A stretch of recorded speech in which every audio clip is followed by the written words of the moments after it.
Livro de Gênesis, capítulo 22. Iremos ler do versículo 1 até o versículo 19. Assim diz a santa palavra de nosso Deus. Depois dessas coisas, pôs Deus Abraão à prova e lhes disse: Abraão, este lhe respondeu: Eis-me aqui. Acrescentou Deus: Toma teu filho, teu único filho, Isaque, a quem amas, e vai-te à terra de Moriá. Oferece-o ali em holocausto sobre um dos montes que eu te mostrarei. Levantou-se, pois, Abraão de madrugada, e tendo preparado o seu jumento, tomou consigo 2 dos seus servos e a Isaque, seu filho, rachou lenha para o holocausto e foi para o lugar que Deus lhe havia indicado. Ao terceiro dia, erguendo Abraão os olhos, viu o lugar de longe.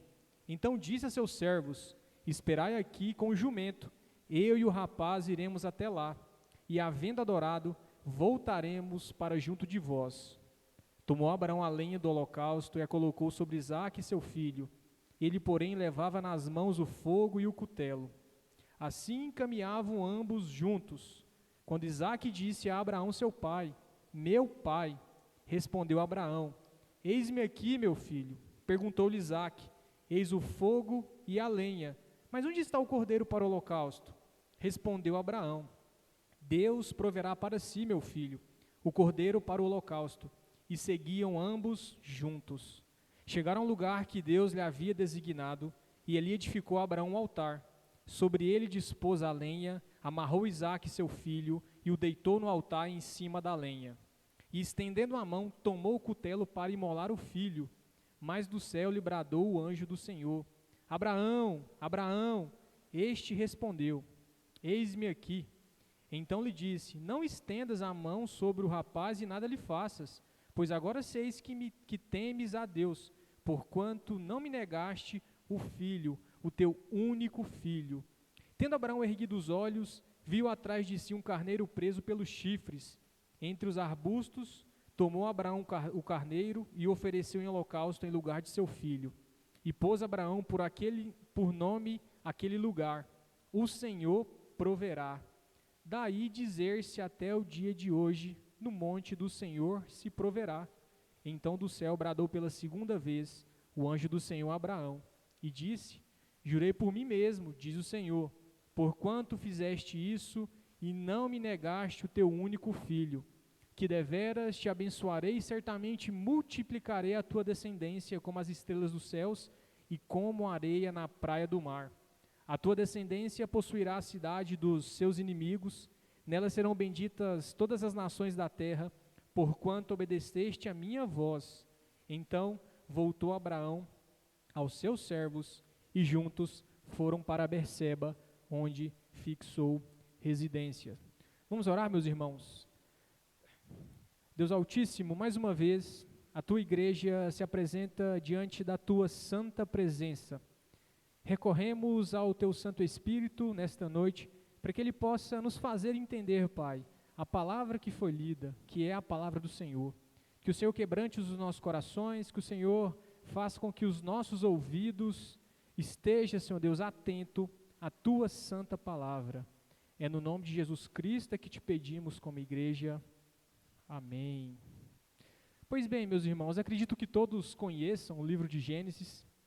E o livro de Gênesis, o significado da palavra Gênesis significa no princípio em hebraico. Ele tem 2 grandes seções. A primeira seção, que inicia do capítulo 1 até o capítulo 11 do livro de Gênesis, ele vai contar, ele vai narrar a história da humanidade primitiva. E a partir do capítulo 12 até o capítulo 50, já vai trazer a história de Abraão, que se inicia no capítulo 12, e seus descendentes vai até o capítulo 50. E eles ainda estão no Egito. Então, do 1 ao 11 é a história da humanidade primitiva, e a segunda parte do livro de Gênesis, que vai do capítulo 12 até o capítulo 50, já vai tratar de um povo específico, já vai tratar de Abraão, da família a qual Deus escolheu para ser o seu povo. Basicamente, o contexto ao qual lemos, Moisés ele está trazendo algumas informações importantes para o povo israelita. O livro ele foi escrito pelo próprio Moisés, e a ideia de Moisés trazer esse ensino para os israelitas é para que eles pudessem conhecer o propósito de Deus. Então, todos sabem que Moisés ele foi o mediador entre Deus e os homens. Vemos constantemente Moisés fazendo esse papel. Vemos constantemente Moisés indo até Deus, aprendendo de Deus e em seguida ensinando ao povo. E o livro ao qual nós iremos estudar, que é o capítulo 22 como um todo, ele vai trazer justamente algumas lições para que possamos entender como pode nos edificar e como edificou Israel. Então, o público original de Moisés é o povo de Israel. As pessoas a qual ele irá falar, que ele irá ensinar, é o povo de Israel. Então, Moisés ele vai recontar a história da criação, que vai do capítulo 1 até o 11, e até a escolha de Abraão. Para que a gente possa entender o capítulo 22 ao qual nós lemos, precisamos fazer uma rápida recapitulação de como chegamos a esse ponto, como Deus chegou em Abraão e pediu o seu filho. A história de Abraão, ela não se inicia no 22. A história de Abraão, meus irmãos, ela vai iniciar no capítulo 12. E uma rápida recapitulação para que a gente possa entender todo o contexto de como chegou no capítulo 22 e diante dessa prova a qual Deus colocou Abraão. No capítulo 12, Deus ele chama Abraão e faz as suas promessas. No 13, Deus promete Canaã a Abraão. No capítulo 14, Abraão ele guerreia com alguns reis da região. No capítulo 16, acontece a briga entre Sarai e Agar e também o nascimento de Ismael, que foi o primeiro filho de Abraão. No capítulo 17, Deus muda o nome de Abrão para Abraão e também muda o nome de Sara, e é no capítulo 17 que ele institui a circuncisão para Abraão. No 18, os anjos informam que ele terá um filho, e naquele momento, no capítulo 18, Abraão ele intercede pelos homens, aquele momento a qual Abraão fala com Deus, intercede por Deus, porque o seu sobrinho Ló morava em Sodoma e Gomorra. No capítulo 19, os anjos salvam Ló e Sodoma e Gomorra é destruída. No capítulo 20, Abraão e Sara vão para a cidade de Gerá, e no capítulo 21, nasce Isaac. E no 22, a qual nós iremos estudar, Deus prova a Abraão pedindo o seu filho em holocausto. Meus irmãos, é importante fazermos essa recapitulação, porque o relacionamento de Abraão com Deus, ele se iniciou no capítulo 12. Ele se iniciou quando Deus o chamou, quando Deus o escolheu. Então precisamos ter em mente de que desde o capítulo 12, nós vemos uma constância de Deus com Abraão. Vemos uma intercessão de Deus na vida de Abraão, vemos Abraão vivendo com Deus, tendo todas essas experiências, mas Deus sempre esteve com ele. Desde o capítulo 12, onde Deus faz a escolha de seu servo Abraão, é que inicia esse relacionamento com Deus. É importante termos em mente desse relacionamento para que venhamos entender um pouco mais à frente o estudo a qual nós iremos fazer nesta noite. O capítulo em questão, ele visa demonstrar aos ouvintes originais a atitude correta de Abraão. Então, Moisés, para o público dele, que está no deserto, saiu do Egito, ele quer trazer a atenção do patriarca Abraão. Moisés quer mostrar para o povo de Israel que Abraão ele foi um homem que tinha um relacionamento íntimo com Deus. Abraão ele tinha uma vida constante com Deus, como nós vemos, como nós acabamos de ver. Desde o capítulo 12, a gente consegue perceber que Abraão tem essa intimidade com Deus. E Moisés, ele quer trazer isso ao seu público. Ele quer relembrar Israel de que Abraão, ele foi fiel. De que Abraão foi temente a Deus. De que Abraão foi obediente a Deus. E de que Abraão teve fé em Deus. Então, essa imagem de Abraão para Israel era bem conhecida. O povo de Israel sabia quem era Abraão, sabia que era o seu patriarca, mas infelizmente eles esqueceram do que Abraão fez, da conduta correta que Abraão teve diante de Deus. E Moisés ele quer chamar a atenção para que o povo de Israel Tome Abraão como exemplo. Viva como Abraão. Tenha uma postura de Abraão. Todos sabem que Israel não teve essa postura. Todos sabem que Israel, muito pelo contrário, não foi temente a Deus, não teve fé em Deus. Vemos constantemente Israel resmungando, reclamando, se queixando de Deus. Não vemos uma postura de Israel como a postura de Abraão. E por isso, meus irmãos, que foi necessário Moisés trazer esse ensino, trazendo desde a história da humanidade e de como Abraão foi escolhido e de como ele se portou diante de Deus. Então, é evidenciado de forma contínua esse relacionamento desde o capítulo 12 e vemos esse diálogo também constante. Vemos que Abraão, ele foi um homem muito íntimo de Deus. E Moisés quer trazer para o seu público, e essa noite também, meus irmãos, para que venhamos aprender um pouco mais com o patriarca Abraão. Então, quando Moisés traz essa ideia, traz esse ensino, nós precisamos nos atentar em alguns detalhes. Normalmente as pessoas conhecem a história de Abraão somente que ele foi provado, que somente ele foi obediente, mas vai muito mais além disso. Para que ele chegasse na obediência, meus irmãos, antes disso ele precisou temer a Deus. Ele precisou acreditar em Deus. Ele precisou ter intimidade com Deus. É impossível sermos obedientes a Deus se nós não tememos e se nós não temos fé nele. Então, precisamos compreender de que faz parte ter esse relacionamento com Deus constantemente, assim como Abraão nos ensina, de que deve ser demonstrada essa nossa fé e esse nosso temor diante de Deus.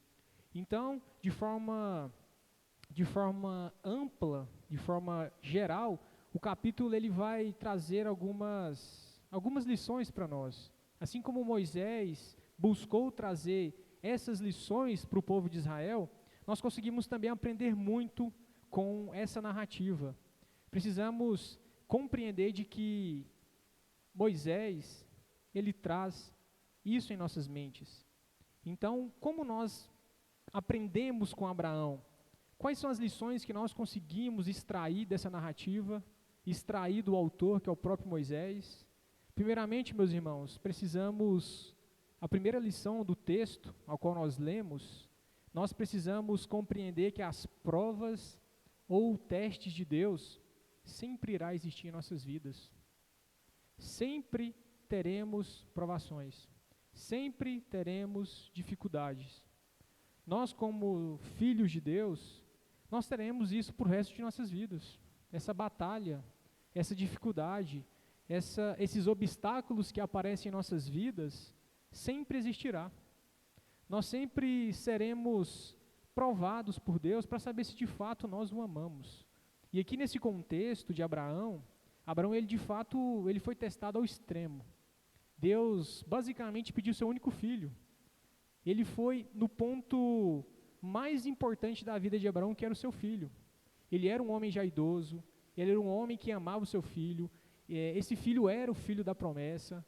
Então nós percebemos que Abraão, ele vê que o bem maior dele é o filho.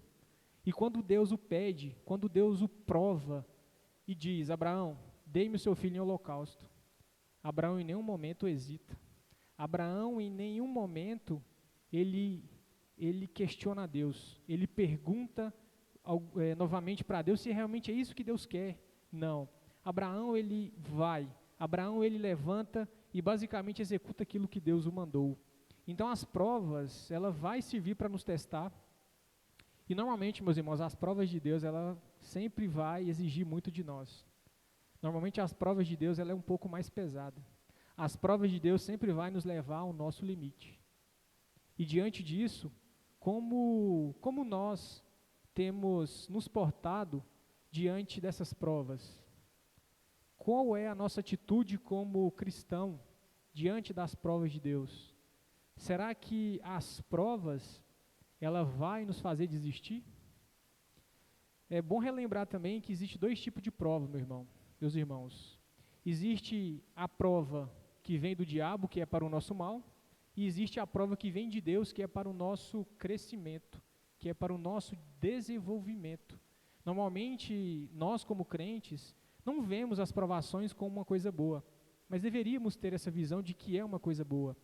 Porque quando Deus prova Abraão e ele passa no teste, o que acontece com Abraão? Basicamente, Abraão ele herda todas aquelas promessas. E ele mostra para Deus que ele é fiel. Que ele poderia até trazer outro filho ou ressuscitar Isaac, porque Abraão ele tinha essa plena convicção. Então, a primeira lição, precisamos compreender que as provas de Deus sempre existirão em nossas vidas. E gostaria de trazer como exemplo, um exemplo ruim, a qual nós não devemos seguir, é o próprio exemplo de Israel. Quem não se lembra que Israel ele foi deixado no deserto? Conforme Deuteronômio 8:2, Israel foi deixado no deserto justamente para saber o que tinha em seu coração. Então, contexto de deserto significa contexto de provação, contexto de prova. Então, quando Israel sai do Egito, Israel se adentra ao deserto, nós vemos que Deus quer saber o que está no coração de Israel. Assim como ele testou Abraão, ele quis saber o que estava no coração de Abraão.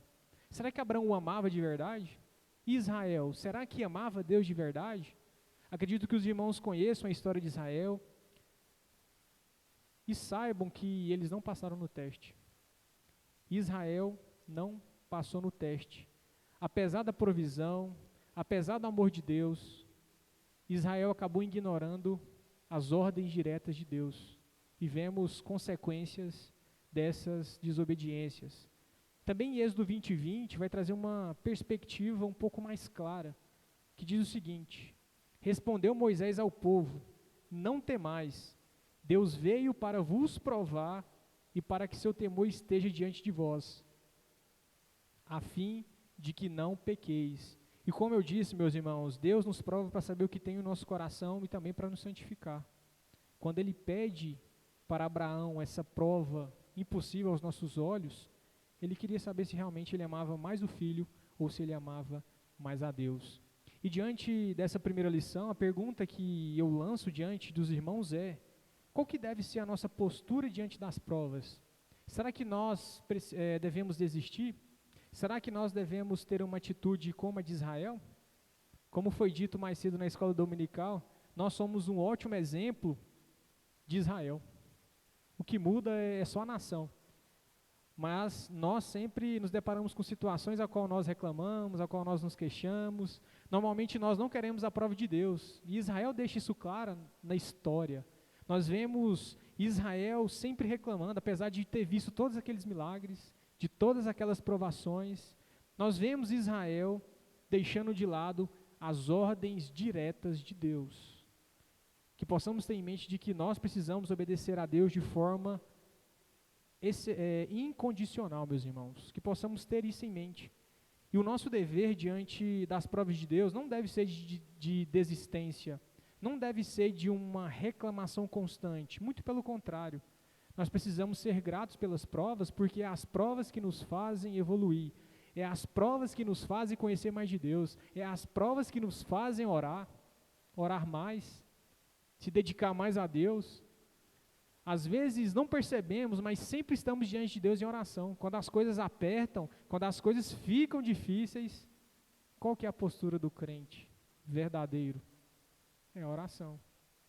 Claro que a oração ela deve vir antes do problema, mas só que a nossa oração ela fica muito mais intensa quando nós estamos em situações difíceis. E nesses momentos é onde nós temos mais intimidade com Deus. É nesses momentos que nos achegamos cada vez mais perto de Deus. E normalmente é nesses momentos que somos grandemente abençoados por Deus. Então que não venhamos ser como Israel. Então a nossa postura, meus irmãos, diante das provas de Deus, precisamos permanecer firmes diante das provações.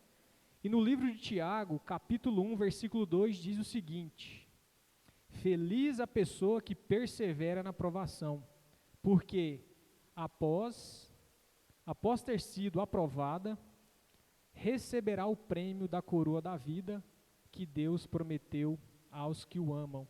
Então, meus irmãos, que tenhamos em mente de que nós precisamos estar firmes e fortes diante das dificuldades, diante das provas de Deus. Precisamos ter em mente de que nós iremos receber a coroa da vida. O apóstolo Paulo constantemente, ele trazia isso em suas cartas, de que a esperança dele estava naquelas promessas. E assim como Abraão confiou, nós precisamos confiar em Deus. Nós precisamos obedecer sem questionar. Precisamos obedecer sem nenhum tipo de ressalva.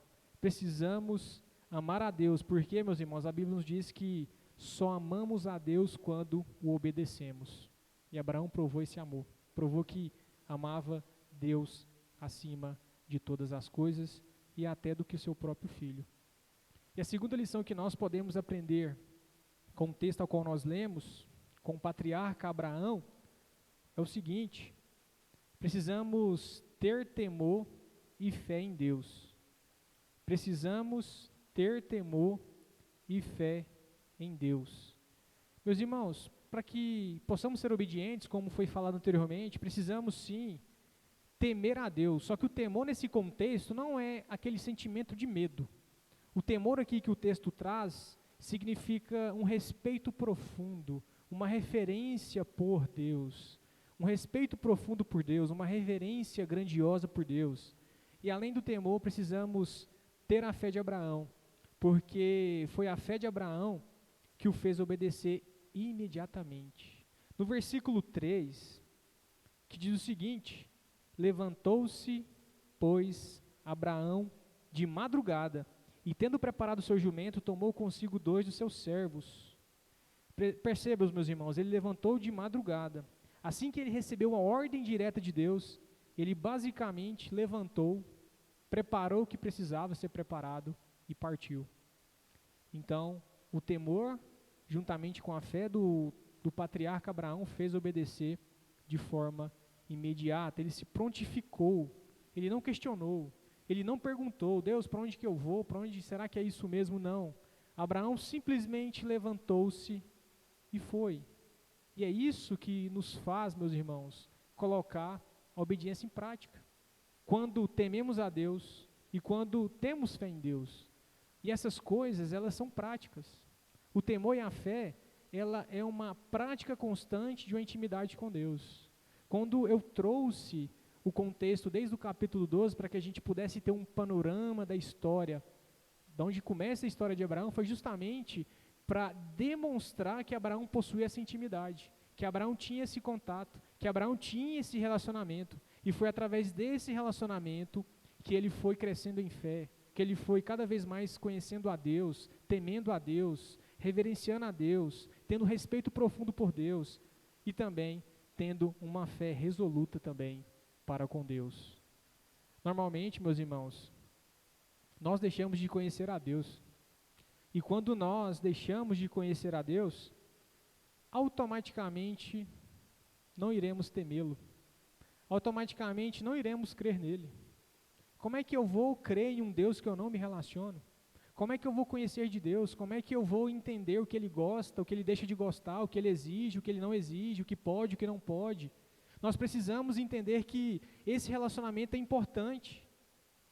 E claro, meus irmãos, não é somente fazer os ritos que nos faz filhos de Deus. Não é somente eu vir para a igreja. Não é somente eu contribuir com a obra. Não é somente eu estar nas atividades da igreja. Mas termos a intimidade com Deus. Esse estar na igreja tem que ser consequência de uma intimidade com Deus. Como diz Mateus 6,6, sobre a oração do quarto, a ideia de Mateus 6,6 é justamente a gente buscar intimidade, você e Deus.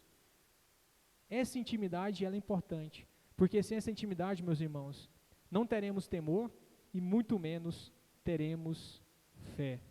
Na parte B do versículo 1, quando Abraão diz, eis-me aqui, isso é uma resposta comum de um diálogo, especialmente entre pessoas que têm intimidade um com o outro. Então, quando Deus o chama, imediatamente ele fala, eis-me aqui. Denota essa intimidade, de que ele já conhecia a Deus, de que ele já tinha esse relacionamento com Deus. Então, precisamos ter temor, fé em Deus, e só iremos conseguir, meus irmãos, se nós buscar conhecer mais de Deus, e nós conhecemos Deus através de sua palavra.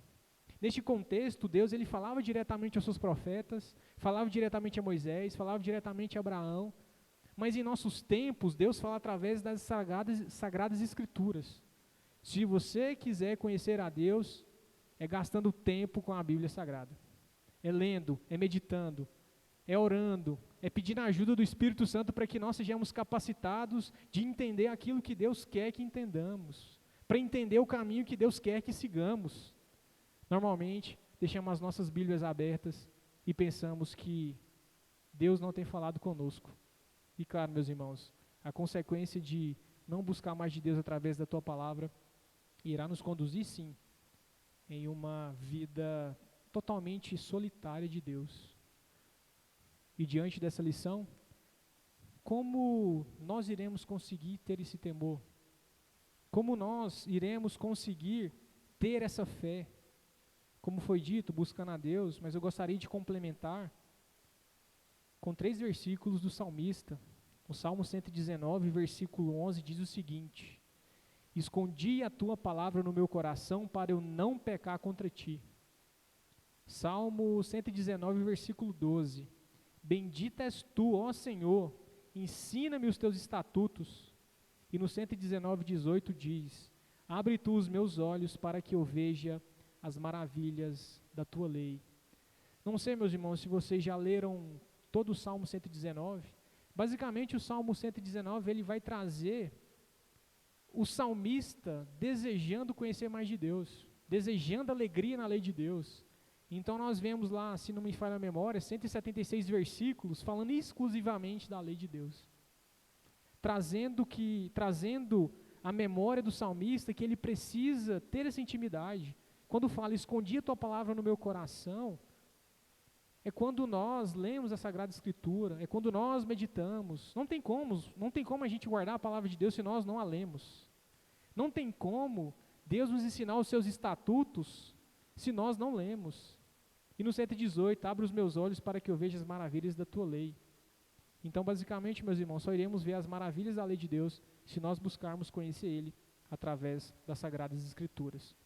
Então, basicamente, meus irmãos, as lições que nós que foram extraídas desse capítulo 22, basicamente vai ser que precisamos compreender as provas que os testes sempre existirá, que nós precisamos estar firmes, e a segunda lição é que precisamos temer a Deus e ter fé em Deus, e só iremos conseguir quando nós tivermos uma intimidade intensa com Ele. Mas diante do que foi falado até o momento, nós precisamos também aprofundar um pouco no capítulo 22, do versículo 1 até o versículo 19, a qual nós lemos. Esse versículo não fala somente de uma obediência de Abraão, não fala somente de uma obediência de Isaac, não narra somente a história do patriarca. O capítulo 22, ele vai trazer algumas sombras daquele a qual Deus havia prometido para Israel. O capítulo 22, ele vai trazer, de forma não tão clara, não tão explícita, aquele que havia de vir, aquele que seria o servo sofredor, aquele que seria o servo obediente. E no capítulo 22, meus irmãos, foram extraídas essas lições, mas também nos traz uma sombra daquele que iria de vir para cumprir toda ordenança de Deus, o prometido, o Cordeiro perfeito, Jesus Cristo. Então o capítulo 22 de Gênesis, ele vai nos dar pistas, tipos, prefiguração de nosso Senhor Jesus Cristo. Às vezes quando nós lemos de forma linear a Bíblia, deixamos de perceber alguns detalhes. E o que foi relatado, meus irmãos, quando Deus pede Isaac que seja sacrificado, ele vai oferecer as lições sobre fé, vai oferecer lições sobre temor, intimidade e essa obediência incondicional que nós falamos agora há pouco. Independente das circunstâncias, independente das provas. Cristo Jesus, ele mostrou uma obediência suprema ao se entregar na cruz conforme a vontade de Deus Pai. Então a narrativa ela vai trazer uma prefiguração de Cristo justamente como o exemplo supremo de obediência. Cristo, ele foi diretamente para a cruz porque o Pai havia pedido, porque o Pai havia solicitado. E Cristo foi. Cristo não hesitou. Cristo não desistiu. Cristo não questionou. Ele simplesmente foi. E o que nós temos aqui de coincidência, que não é bem uma coincidência?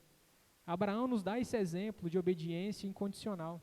E Cristo é o Filho de Deus, ao qual ele obedeceu de forma suprema, de forma incondicional. E devemos entender que Cristo era temente ao Deus Pai e que Cristo tinha fé em todas as promessas que Deus Pai havia feito para ele. Então o livro, meus irmãos, o capítulo 22, ele fala de Jesus Cristo, aquele que morreu por nós, aquele que é o centro de toda a revelação de Deus.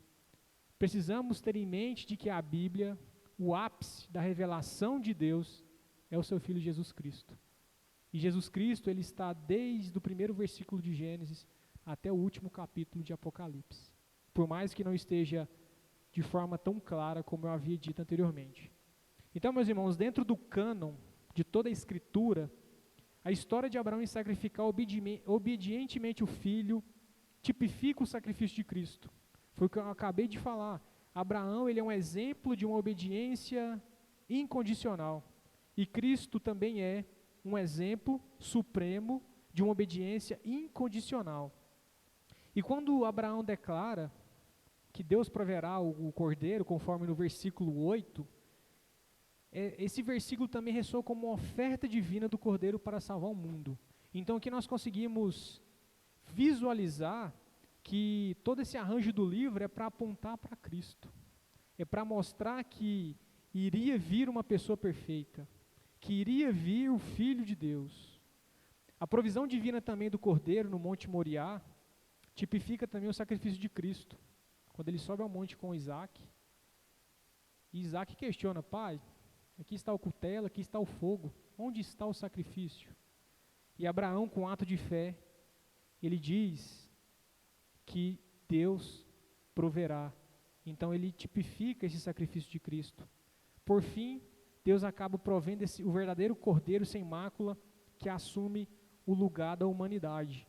Então aquele cordeiro ao qual Deus provisionou para Abraão para que ele não sacrificasse o seu filho, também é uma tipificação de Cristo. Assim como Cristo foi oferecido em favor de nossa salvação, assim é esse cordeiro que foi provisionado a Abraão para que ele não matasse o seu filho, mas para que ele sacrificasse aquele cordeiro que foi uma provisão de Deus. E um outro detalhe também, meus irmãos, a obediência de Isaac e de Abraão é um tipo de filho de Deus, ele é um verdadeiro sofredor. Então, a obediência tanto do pai quanto do filho vai trazer essa ideia de um tipo de Cristo, que é o Filho de Deus, que ele é o verdadeiro servo sofredor. Diante da narrativa, nós percebemos que os dois caminham sentido, no Monte Moriá, sentido àquele momento que iria sacrificar o seu próprio filho. Imagine o que não deve ter passado na mente de Abraão, de Isaac. Mas independente do temor, independente do que eles pensaram, eles continuaram firmes e fortes, eles continuaram subindo o monte, eles continuaram na missão de obedecer a Deus. E mais uma vez, nós não vemos nenhum questionamento, tanto de Isaac quanto de Abraão. Isaac também, como Isaac, Cristo é um cordeiro levado ao matadouro, contudo não abre sua boca. Assim como Isaac carrega sua própria lenha, conforme lemos, para o altar no topo do monte, Cristo carrega sua própria cruz de madeira rumo ao Gólgota, ou Monte do Calvário. Quando ele traz essa ideia de que Isaac carrega sua própria lenha, ele também está tipificando uma ideia de Cristo, que Cristo carregou a sua própria cruz. Um detalhe que muitos pensam, Isaac não era um garoto de 10 anos, tá, meus irmãos? Isaac ele já era adulto. Isaac ele poderia muito bem se levantar contra o pai, que já estava com seus 100 e poucos anos. Ele já era um adulto. Mas Isaac ele preferiu seguir juntamente com o pai em obediência. Ele poderia muito bem ter fugido. Imagine vocês, já adultos, seu pai te amarra te amarra ali junto com a madeira que foi levada, e você simplesmente aceita. Então devemos entender que a obediência parte tanto do pai, que é Abraão, quanto do filho, que é o Isaac. Então ele vai trazer essa ideia de que Isaac carrega sua própria lenha, e assim também nos traz uma ideia de Jesus Cristo, que carregou sua própria cruz, que não hesitou, ele continuou. Apesar do sofrimento que ele sabia que iria sofrer, apesar das dificuldades que ele iria enfrentar e da morte que ele iria passar, ele continuou. Ele foi o servo sofredor obediente. E Abraão também, sacrificialmente falando, ele foi obediente quando ele deita Isaac, conforme o versículo 9 ao qual lemos, e também ele vai trazer a ideia de um Cristo sacrificial que submete à vontade do Pai, que foi o que acabamos de falar. E também, meus irmãos, uma outra prefiguração de Cristo é quando Abraão se devota a Deus, e aqui tem um paralelo entre o amor de Deus por nós em Cristo, refletido em João 3,16. Então Abraão também, como o pai, ele entrega o seu filho unigênito. E quando diz que tem um paralelo do Deus Pai, é justamente que o Deus Pai também entregou o seu filho unigênito. Conforme João 3,16, que fala que Deus amou o mundo todo, que entregou o seu filho, para que todo naquele que crê não pereça, mas que tenha vida eterna. Então, no João 3,16 vai trazer essa ideia. E também, simbolicamente, Isaac ele é trago da morte. Isso também tipifica a ressurreição de Cristo. Então, quando ele é deitado no altar e Deus provisiona o cordeiro, ele foi livrado da morte. Isso também traz uma ideia da ressurreição de Cristo, como cordeiro perfeito. E basicamente, meus irmãos, posterior a isso, eles fazem um juramento. Ao fazer um juramento de abençoar Abraão e a todas as nações por meio dele, então Deus o honra. Deus garante a promessa que ele tinha feito desde o capítulo 12, que iniciou lá no capítulo 12. Então percebemos que Deus, ele abençoa os seus filhos, e principalmente aqueles também que são obedientes. Então precisamos sempre confiar em Deus, independente das circunstâncias. Então, tanto Abraão quanto Isaac, ele vai prefigurar uma obediência ativa de Cristo. Tanto o filho quanto o pai, eles fazem uma missão que obtém sucesso, diferentemente do povo de Israel, meus irmãos. Se nós compararmos a atitude de Abraão, dessa obediência resoluta, dessa obediência ativa, nós percebemos que depois de um tempo Israel já não obedecia mais. Israel questionava a Deus. Israel deixava de obedecer a Deus. Quem não se lembra, no início do livro de Josué, ou melhor, no livro de Êxodo, já tem um reconhecimento, Deus manda eles fazerem um reconhecimento da terra. E o que acontece? Eles murmuram, eles duvidam de Deus. Deus falou, reconheçam a terra, eu irei fazer vocês conquistar essa terra. Então de 10 tribos, 10 representantes das tribos, eles não acreditaram em Deus.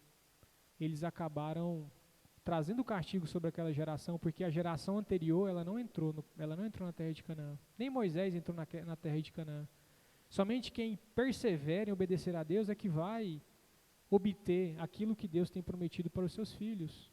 Então, quando nós temos entendimento de que precisamos ser obedientes, ter uma obediência ativa, nós estamos sendo de fato imitadores de Cristo. E eu gostaria de partir para a conclusão e por fim uma aplicação, meus irmãos. A obediência e fé de Abraão em Deus prefigura a revelação suprema das Escrituras, Jesus Cristo. Que sejamos seus imitadores, enfrentando provas e desafios com fidelidade, assim como Cristo foi até a morte, e morte de cruz para nos salvar. Então, o que aprendemos hoje é que precisamos ter em mente de que precisamos ser servos obedientes, tementes, precisamos crer em Deus, que não venhamos questionar, que não venhamos reclamar diante das provas. E a aplicação que eu trago está no livro, na primeira carta aos Coríntios, capítulo 11, versículo 1, que o apóstolo Paulo diz o seguinte, meus irmãos: sede meus imitadores, como também eu sou de Cristo. E diante do que vimos agora há pouco, precisamos imitar a Cristo, e assim colocaremos em prática tudo que Deus deseja, pois Jesus Cristo é o nosso padrão. Jesus Cristo deve ser o nosso modelo. Jesus Cristo deve ser o padrão que devemos almejar todos os dias. E como nós iremos conseguir atingir esse padrão, meus irmãos? Ter intimidade com Deus. É impossível conhecermos a Deus sem conhecer a sua Sagrada Escritura. Se Deus deixou um livro, é para que ele fosse lido, meditado. E para quem não se lembra ou não sabe, a Bíblia do povo de Israel era o Pentateuco. Eram os 5 primeiros livros da Bíblia, era a Bíblia do povo de Israel. Claro que nesse contexto a Bíblia ela não havia sido compilada. Ela foi ser compilada lá em Deuteronômio capítulo 31, onde antes de Moisés subir ao monte a qual Deus o mandou para que ele fosse recolhido a seu povo, ele deu uma ordem direta a Josué que tudo o que ele disse fosse registrado no livro. Mas independente, naquele contexto, se tinha livro ou não, a palavra ela era pregada. Moisés ensinava, Moisés intercedia, Moisés instruía. Vemos Moisés de forma ativa obedecendo a Deus, vemos Moisés de forma ativa ajudando o povo a buscar essa perfeição, ajudando o povo a ter uma visão de que eles deveriam obedecer a Deus, que eles deveriam, acima de tudo, acima das terras que eles tinham conquistado, acima dos bens que eles haviam conquistado, eles tinham que ter Deus como centro. E que possamos ter esse entendimento, meus irmãos, de que Jesus Cristo é esse padrão que Deus exige que nós copiamos. Eu sei que não é fácil, mas devemos também nos lembrar que o Santo Espírito de Jesus Cristo está justamente em nossas vidas para nos ajudar. E mesmo as dificuldades, que possamos colocar diante de Deus e pedir ajuda, se nós tivermos algum tipo de dificuldade. Vamos orar, meus irmãos? Deus Altíssimo, agradecemos pela Tua palavra, agradecemos pela oportunidade de estar em Tua casa. Obrigado, Senhor Deus, pela vida, pela saúde. Obrigado por todos os membros de nossa igreja. Obrigado, Senhor Deus, pela Tua misericórdia e também por Cristo Jesus, Senhor Deus, que pagou os nossos pecados. Conforme estudamos essa noite, Senhor Deus, ajuda-nos a ser obedientes incondicionalmente. Ajuda-nos a nos colocarmos diante do Senhor e pedir, Senhor Deus, ajuda, clamar ao Senhor. Coloque em nosso coração temor, coloque em nosso coração fé, e que isso venha resultar em obediência, Senhor Deus. Assim como Abraão foi fiel, Pai, que sejamos fiéis. Assim como Cristo foi fiel até a morte de cruz, que tenhamos em mente que Jesus ele foi até as últimas consequências para nos dar a vida, Senhor Deus. Tenha misericórdia de nossas vidas, Pai. É o que te peço, é o que a Tua igreja pede, e é no nome de Jesus Cristo, Teu Filho amado, Pai, que venceu a morte, que pagou os nossos pecados, é que pedimos. Amém.